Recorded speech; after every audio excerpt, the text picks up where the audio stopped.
ਆਧੁਨਿਕ ਪੰਜਾਬੀ ਕਵੀਆਂ ਵਿੱਚੋਂ ਦੂਜੇ ਦੌਰ ਦੇ ਕਵੀ ਹਨ ਪ੍ਰੀਤਮ ਸਿੰਘ ਸਫੀਰ। ਇਹਨਾਂ ਦਾ ਜਨਮ 14 ਅਪ੍ਰੈਲ 1916 ਨੂੰ ਮਾਤਾ ਤੇਜਵੰਤ ਕੌਰ, ਪਿਤਾ ਮਹਿਤਾਬ ਸਿੰਘ ਦੇ ਘਰ ਪਿੰਡ ਮਲਕਪੁਰ, ਜ਼ਿਲ੍ਹਾ ਰਾਵਲਪਿੰਡੀ ਵਿੱਚ ਹੋਇਆ। ਸਫੀਰ ਨੇ ਖਾਲਸਾ ਕਾਲਜ ਅੰਮ੍ਰਿਤਸਰ ਤੋਂ BA ਕੀਤੀ। ਫਿਰ ਕਾਨੂੰਨ ਦੀ ਪੜ੍ਹਾਈ ਕਰਨ ਲਈ ਲਾਅ ਕਾਲਜ ਲਾਹੌਰ ਵਿੱਚ ਦਾਖਲ ਹੋ ਗਏ। ਪਾਕਿਸਤਾਨ ਬਣਨ ਤੋਂ ਪਹਿਲਾਂ ਆਪ ਲਾਹੌਰ ਵਿਖੇ ਵਕਾਲਤ ਕਰਦੇ ਰਹੇ।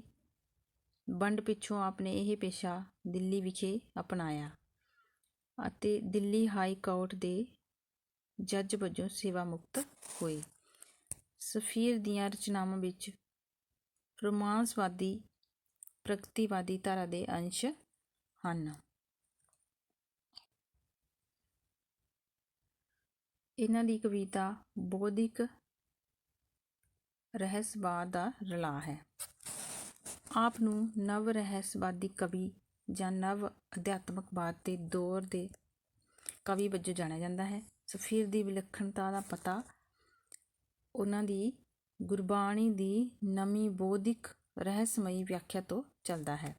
ਦੂਜੇ ਪਾਸੇ ਉਹ ਨਿੱਜੀ ਪਿਆਰ ਅਤੇ ਰਹੱਸਮਈ ਰੰਗ ਵੀ ਪੇਸ਼ ਕਰਦੇ ਹਨ।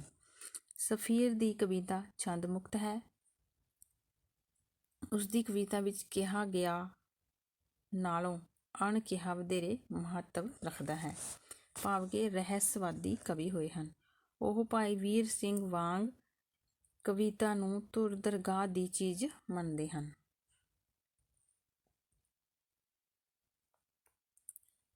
ਉਹ ਕਵਿਤਾ ਅੰਦਰ ਸੰਜੋਗ ਵਿਜੋਗ ਦੋਵਾਂ ਅਵਸਥਾਵਾਂ ਦਾ ਵਰਣਨ ਕਰਦੇ ਹਨ। ਤਿੱਖੀ ਖਿਆਲ ਉਡਾਰੀ, ਬਲਵਾਨ ਕਲਪਨਾ ਸ਼ਕਤੀ, ਪ੍ਰਗਟਾਵੇ ਦਾ ਹੁਨਰ ਸਫੀਰ ਦੀ ਵਿਲੱਖਣਤਾ ਨਿਰਧਾਰਿਤ ਕਰਨ ਵਾਲੇ ਅਹਿਮ ਪੱਖ ਹਨ। ਪ੍ਰੀਤਮ ਸਿੰਘ ਸਫੀਰ ਦਾ ਦੇਹਾਂਤ ਦਿੱਲੀ ਵਿਖੇ 31 ਮਾਰਚ 1999 ਈਸਵੀ ਨੂੰ ਹੋਇਆ। ਉਹਨਾਂ ਦੀਆਂ ਪੁਸਤਕਾਂ ਦੇ ਨਾਮ ਇਸ ਪ੍ਰਕਾਰ ਹਨ। ਕੱਤਕ ਕੁੰਜਾਂ 1941 ਇਹ ਪ੍ਰਥਮ ਕਾਵਿ ਸੰਗ੍ਰਹਿ। ਪਾਪ ਦੇ ਸੋਲੇ 1943, ਰਕਤ ਬੂੰਦਾਂ 1946, ਰਾਗ ਰਿਸ਼ਮਾ 1946, ਆਦਿ ਜੁਗਾਦ 1958, ਗੁਰੂ ਗੋਬਿੰਦ 1966, ਸਰਬ ਕਲਾ 1966, ਅਪਾਰ ਅਨੂਪ 1969, ਅਨਿਕ ਵਿਸਥਾਰ 1980, ਅਗਮ ਅਗੋਚਰ 1981। ਇਹ ਇਹਨਾਂ ਦੀ ਪੁਸਤਕਾਂ ਦੇ ਨਾਮ ਹਨ। ਸੰਜੋਗ ਵਿਜੋਗ 1982, ਸਰਬ ਨਿਰੰਤਰ 1987 ਸਮੁੱਚਾ ਕਾਵਿ ਸੰਗ੍ਰਹਿ। ਆਪੇ ਬਹੁਰੰਗੀ 1998 ਵਿੱਚ ਛਪੀ। ਪ੍ਰੀਤਮ ਸਿੰਘ ਸਫੀਰ ਨੂੰ ਇਹ ਮਾਣ ਸਨਮਾਨ ਮਿਲੇ। ਪੰਜਾਬ ਸਰਕਾਰ ਦਾ ਸ਼੍ਰੋਮਣੀ ਸਾਹਿਤਕਾਰ ਅਵਾਰਡ 1966, ਪੰਜਾਬੀ ਸਾਹਿਤ ਕਲਾ ਕੇਂਦਰ ਚੰਡੀਗੜ੍ਹ ਵੱਲੋਂ ਸਨਮਾਨ 1981 ਵਿੱਚ ਮਿਲਿਆ।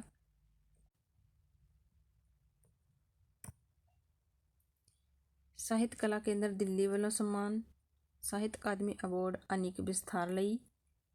ਸਾਹਿਤ ਵਿਚਾਰ ਮੰਚ ਕੈਨੇਡਾ ਦਾ ਸਨਮਾਨ। ਪੰਜਾਬੀ ਸਾਹਿਤ ਅਕਾਦਮੀ ਲੁਧਿਆਣਾ ਵੱਲੋਂ। Asan memorial national award Trivandrum 1988। Punjabi Akademi Delhi ਵੱਲੋਂ ਅਵਾਰਡ 1991 ਵਿੱਚ। ਪ੍ਰੀਤਮ ਸਿੰਘ ਸਫੀਰ ਸਾਡੇ ਯੁੱਗ ਵਿੱਚ ਪਸਰ ਰਹੀ ਦੁਵਿਧਾ ਅਤੇ ਵਿਚਾਰਧਾਰਾ ਸੰਕ੍ਰਾਂਤੀ ਨੂੰ ਰੂਪਮਾਨ ਕਰਦੇ ਹਨ। ਅਸਲ ਵਿੱਚ ਉਸਦੀ ਕਵਿਤਾ ਦੇ ਦੋ ਪੜਾਅ ਹਨ। ਪਹਿਲੇ ਪੜਾਅ ਵਿੱਚ ਉਹ ਪ੍ਰਗਤੀਵਾਦੀ ਹਨ ਅਤੇ ਦੂਜੇ ਪੜਾਅ ਵਿੱਚ ਉਹ ਨਿਰੋਲ ਰਹੱਸਵਾਦ ਰੂਪਮਾਨ ਹੋਇਆ ਹੈ। ਦੂਜੇ ਪੜਾਅ ਵਿੱਚ ਉਹ ਰਹੱਸਵਾਦੀ ਹਨ, ਪਹਿਲੇ ਪੜਾਅ ਵਿੱਚ ਪ੍ਰਗਤੀਵਾਦੀ ਨਜ਼ਰ ਆਉਂਦੇ ਹਨ। ਇਹਨਾਂ ਦੋਹਾਂ ਪੜਾਵਾਂ ਵਿੱਚੋਂ ਕਿਸੇ ਇੱਕ ਨੂੰ ਚੁਣਨ ਦੀ ਜ਼ਰੂਰਤ ਨਹੀਂ ਕਰ ਸਕਦੇ ਉਹ, ਇਸ ਲਈ ਉਹ ਇਸ ਸ਼ੰਕੇ ਵਿੱਚ ਫਸ ਕੇ ਰਹਿ ਗਏ ਹਨ। ਤੇ ਇਸ ਬਾਰੇ ਉਹਨਾਂ ਦੀਆਂ ਸਤਰਾਂ ਇੱਕ ਪਾਸੇ ਮੈਂ ਕਿਸ ਪਾਸੇ ਵੱਲ ਜਾਵਾਂ ਇਸ ਕਵਿਤਾ ਵਿੱਚੋਂ ਹਨ। ਮੈਂ ਕਿਸ ਪਾਸੇ ਵੱਲ ਜਾਵਾਂ, ਇੱਕ ਪਾਸੇ ਚਾਨਣ ਰੱਬ ਦਾ, ਮਰ ਮਰ ਕੇ ਜੋ ਲੱਭਦਾ ਰਹਿਮਤ ਦੀਆਂ ਠੰਡੀਆਂ ਛਾਵਾਂ, ਦੂਜੇ ਪਾਸੇ ਸਰਕਾਰਾਂ ਹੁਸਨਾਂ ਦੀ ਮਿਲੇ ਹਕੂਮਤ, ਦੌਲਤ ਦੀਆਂ ਪ੍ਰੀਤ ਬਹਾਰਾਂ, ਕਿਹੜਾ ਦੋਹਾਂ ਵਿੱਚੋਂ ਨਿੱਗਰ ਤੇ ਕਿਹੜਾ ਹੈ ਪਰਛਾਵਾਂ, ਮੈਂ ਕਿਸ ਪਾਸੇ ਵੱਲ ਜਾਵਾਂ। ਉਹ ਦੁਬਿਧਾ ਵਿੱਚ ਹਨ। ਸਫ਼ੀਰ ਪੂੰਜੀਵਾਦੀ ਨਿਜ਼ਾਮ ਨੂੰ ਵੀ ਤੋੜਨ ਦੀ ਗੱਲ ਆਖਦਾ ਹੈ। ਕਿਸੇ ਦੇ ਖੂਨ ਵਿੱਚੋਂ ਕਵਿਤਾ ਰਾਹੀਂ ਉਸਦੀ ਕ੍ਰਾਂਤੀਕਾਰੀ ਸੁਰ ਵਾਲੀ ਕਵਿਤਾ ਹੈ। ਇਹ ਸੁਰ ਨਾਲ ਉਹ ਇਨਕਲਾਬ ਲਿਆਉਣ ਦੀ ਪ੍ਰੇਰਨਾ ਵੀ ਦਿੰਦਾ ਹੈ।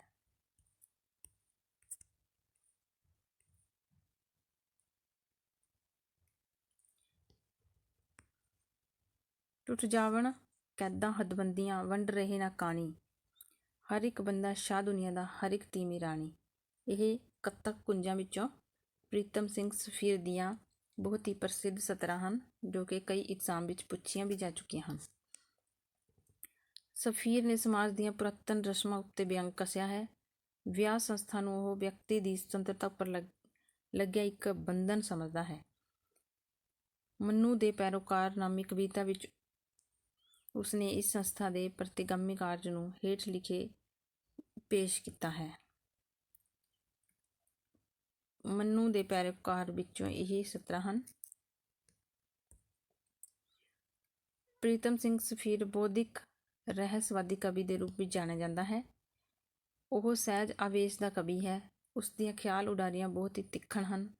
ਉਹ ਯਥਾਰਥ ਸਥਿਤੀਵਾਦ ਦਾ ਸਮਰਥਨ ਕਰਨ ਵਾਲੇ ਮੱਧ ਵਰਗੀ ਲੋਕਾਂ ਉੱਤੇ ਵਿਅੰਗ ਕਰਦਾ ਹੈ।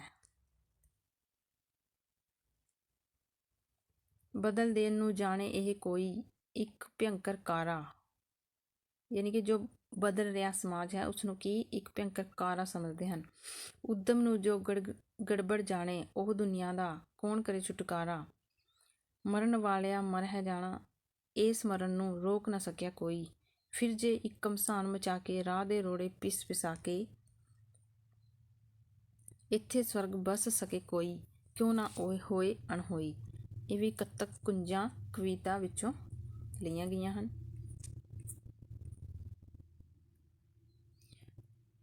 ਪ੍ਰੀਤਮ ਸਿੰਘ ਸਫ਼ੀਰ ਦੀ ਕਵਿਤਾ 1947 ਤੋਂ ਪਹਿਲਾਂ ਆਪਣੇ ਸਿਖਰਾਂ ਨੂੰ ਛੂਹ ਚੁੱਕੀ ਸੀ, ਪਰੰਤੂ 1947 ਤੋਂ ਮਗਰੋਂ ਉਸਦੇ ਕਾਵਿ ਸੰਗ੍ਰਹਿ ਆਦਿ ਜੁਗਾਦ ਤੋਂ ਉਸਦੀ ਕਵਿਤਾ ਨੇ ਹੋਰ ਪ੍ਰੌੜਤਾ ਧਾਰਨ ਕੀਤੀ। ਸਫ਼ੀਰ ਨੇ ਇਸ ਸੰਗ੍ਰਹਿ ਵਿੱਚ ਵੀ ਪਹਿਲੇ ਸੰਗ੍ਰਹਿਾਂ ਵਾਂਗ ਅਧਿਆਤਮਕ ਰਹੱਸਵਾਦ, ਕ੍ਰਾਂਤੀਕਾਰੀ ਵਿਚਾਰਧਾਰਾ ਤੇ ਪਿਆਰ ਪ੍ਰੀਤ ਵਿਅੰਗਾਤਮਕ ਪ੍ਰਵਿਰਤੀ ਮੌਜੂਦ ਹੈ। ਇਸ ਸੰਗ੍ਰਹਿ ਵਿੱਚ ਉਸਦਾ ਨਵ ਅਧਿਆਤਮਕਵਾਦ ਵੀ ਰਹੱਸਵਾਦ ਦੀ ਸੁਰ ਨੂੰ ਅੰਕਿਤ ਕਰਦਾ ਹੈ।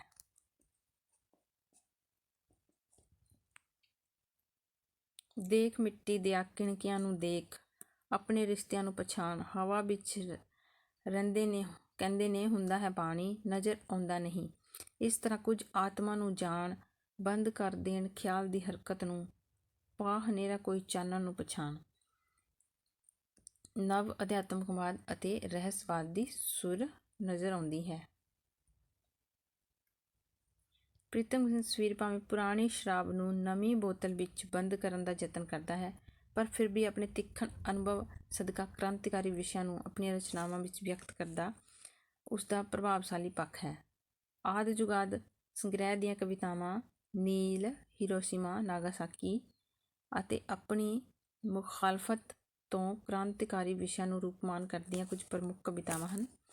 ਪ੍ਰੀਤਮ ਸਿੰਘ ਸਫ਼ੀਰ ਅਧਿਆਤਮਕ ਰੰਗਤ ਵਿੱਚ ਰੰਗਿਆ ਕਵੀ ਹੈ।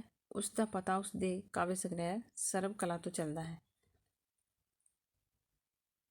ਅਧਿਆਤਮਵਾਦੀ ਕਵੀ ਹੈ। ਅੰਮ੍ਰਿਤ ਬੂੰਦ, ਅੱਧਾ ਗੁਨਾਹ, ਬਿਸ਼ਮਾਦ ਪਲ, ਅੱਜ ਮੁਲਾਕਾਤ ਰਹੀ, ਰਾਤ ਮੇਰੇ ਦਰਵਾਜ਼ਿਆਂ ਉੱਤੇ, ਕੱਖਾਂ ਦੀ ਕੁੱਲੀ ਆਦਿ ਇਸ ਸੰਗ੍ਰਹਿ ਦੀਆਂ ਕੁਝ ਪ੍ਰਤਿਨਿਧ ਕਵਿਤਾਵਾਂ ਹਨ। ਗੁਰੂ ਗੋਬਿੰਦ ਸਿੰਘ ਜੀ ਦੀ ਸ਼ਖਸੀਅਤ ਨਾਲ ਸੰਬੰਧਿਤ ਕਵਿਤਾਵਾਂ ਉਸਦੀ ਸ਼ਰਧਾ ਨੂੰ ਉਜਾਗਰ ਕਰਦੀਆਂ ਹਨ। ਇਸ ਤਰ੍ਹਾਂ ਉਹ ਨਵ ਰਹੱਸਵਾਦੀ ਜਾਂ ਨਵ ਅਧਿਆਤਮਕਵਾਦ ਮੰਡਲ ਦਾ ਧਰੁਵ ਤਾਰਾ ਹੋ ਨਿਬੜਿਆ ਹੈ।